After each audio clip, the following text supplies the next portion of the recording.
महंगाई ये सिर्फ एक शब्द नहीं, सरकारी कर्मचारी की जेब में लगा वो दीमक है जो उसकी बरकत को रोजाना चाट रहा है। पिछले 10 सालों में दूध 60% महंगा हुआ, दालें 80% उछल गई और घर का किराया दोगुना हो गया। लेकिन क्या आपकी सैलरी इस रफ्तार से बढ़ी है? जवाब है बिल्कुल नहीं। 7वां वेतन आयोग जब 2016 में लागू हुआ तब फिटमेंट फैक्टर 2.57 था, लेकिन आज 10 साल बाद गंगा में बहुत पानी बह चुका है। औद्योगिक श्रमिकों के लिए उपभोक्ता मूल्य सूचकांक CPI-IW चीख चीख कर गवाही दे रहा है कि 2016 से 2026 के बीच औसत महंगाई 55% से ज्यादा बढ़ चुकी है। 10 साल का कड़वा सच ये है कि खाने पीने की चीजें हर साल औसतन 6.5% महंगी हुई हैं।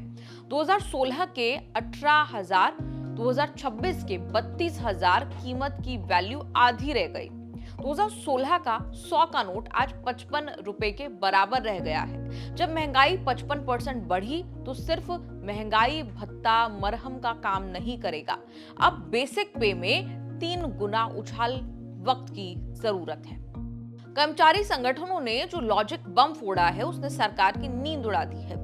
संगठनों का कहना है कि 2.57 का फॉर्मूला अब आईसीयू में है, वो दम तोड़ चुका है। निचले स्तर के कर्मचारी की कमर टूट चुकी है और इस खाई को पाटने के लिए 3.68 का फिटमेंट फैक्टर एकमात्र रास्ता है। कर्मचारी पक्ष की राष्ट्र परिषद JCM के सचिव शिव गोपाल मिश्रा ने कई मौकों पर कहा, जब देश की प्रति व्यक्ति आय बढ़ रही है तो कर्मचारियों को केवल जिंदा रहने लायक यानी मिनिमम सब्सिस्टेंस वेतन क्यों नहीं मिले।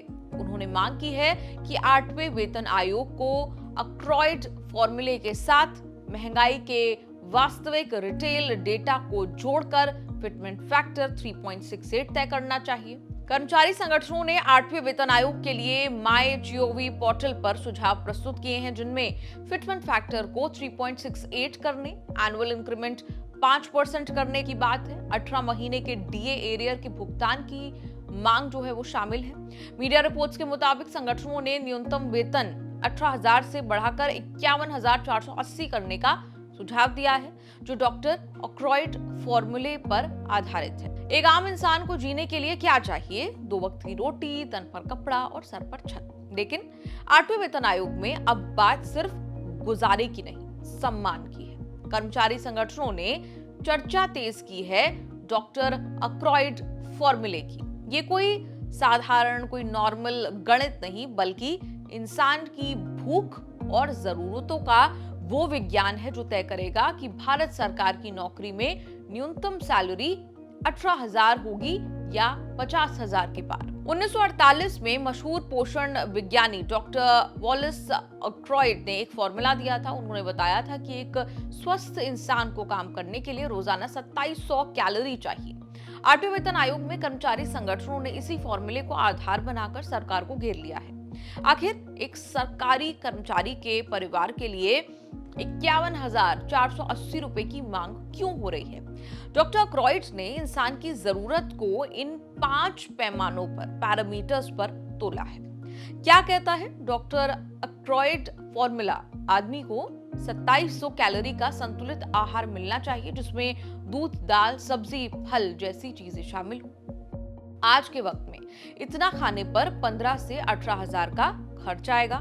साल में 72 गज कपड़ा, 4 सदस्यों के परिवार को साल में 72 गज कपड़ा मिलना चाहिए। आज खरीदने जाएं तो 3 से 4,000 कहीं नहीं गए।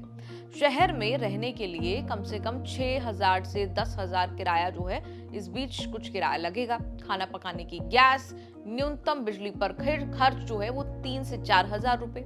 शिक्षा, इलाज, शादी ब्याह पर 10-12,000 का खर्च रख लीजिए। इस तरह से न्यूनतम सम्मानजनक जीवन के लिए 45,000 से 52,000 लगेंगे। सरकार ने भी माना कि किसी भी कर्मचारी का वेतन तय करते समय 3 यूनिट यानी पति, पत्नी और 2 बच्चे के लिए 2700 कैलोरी भोजन, 18 गज कपड़ा प्रति व्यक्ति और न्यूनतम आवास को आधार बनाया जाएगा। सरकार कहती है कि डॉक्टर अक्रोइड फॉर्मूला पुराना है, लेकिन सच तो यह है कि जब खुद वेतन तय करने की बारी आती है तो सरकार इसी 1957 के फॉर्मूले की शरण में जाती है। 7वें वेतन आयोग की रिपोर्ट के अध्याय 4.2 में स्पष्ट रूप से डॉक्टर एक्रॉयड फॉर्मूले का जिक्र है। आयोग ने इसी फॉर्मूले के आधार पर 18,000 का न्यूनतम वेतन तय किया था। सातवें वेतन आयोग के समय कर्मचारी संगठनों का आरोप था कि आयोग ने 2016 में दालों और सब्जियों के दाम थोक भाव पर जोड़े, जबकि कर्मचारी रिटेल खरीदता है। इसी कारण तब न्यूनतम वेतन 26,000 की जगह 18,000 रह गया।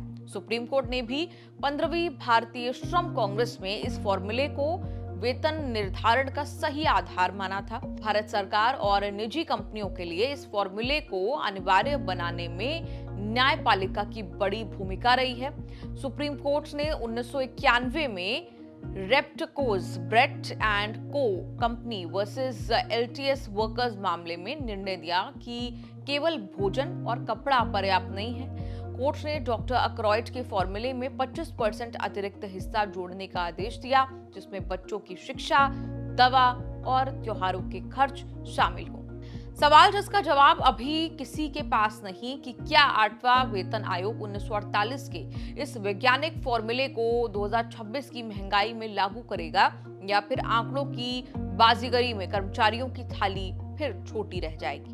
सरकार ने यह अच्छा किया कि पहली बार सीधे कर्मचारियों के पाले में गेंद डाल दी है। 8वें वेतन आयोग की आधिकारिक वेबसाइट और MyGov पोर्टल पर सुझावों की बाढ़ आ गई है। सबसे ज्यादा चर्चा हो रही है फिटमेंट फैक्टर की। यही वो जादुई आंकड़ा है जो ये तय करेगा कि 1 जनवरी 2026 से आपकी बेसिक सैलरी 18,000 रहेगी या सीधे 50,000 के पार जाएगी। 8वें वेतन आयोग ने एक ऐसा कदम उठाया है जिसने देश के 1 करोड़ सरकारी परिवारों की धड़कनें तेज कर दी हैं। 8वें वेतन आयोग ने आधिकारिक वेबसाइट 8cpc.gov.in के माध्यम से सुझाव मांगना शुरू कर दिया है। कर्मचारी और यूनियन 16 मार्च 2026 तक अपने सुझाव ऑनलाइन दे सकते हैं। आयोग को अपनी रिपोर्ट सौंपने के लिए 18 महीने का समय दिया गया है। विशेषज्ञों का अनुमान है कि भले ही सिफारिशें 1 जनवरी 2026 से लागू हों, लेकिन वास्तविक भुगतान में 2027 के अंत तक की देरी हो सकती है। रुपया पैसा के इस एपिसोड पर आपका क्या कुछ कहना है? कमेंट्स में लिखकर जरूर बताएं। राजनीति हो या क्राइम, संसद की बहस हो या सड़क की सच्चाई, बाजार की चाल हो या रोजगार की तलाश, देश की चर्चा हो या दुनिया की हलचल, जंग के शोर से सीज फायर की खबर तक, यूपी बिहार से तमिलनाडु की सियासत तक, एस्ट्रोलॉजी के सितारों से खेल के मैदान तक, सच साफ सीधे अंदाज में देखिए तक 360, गली से ग्लोब तक।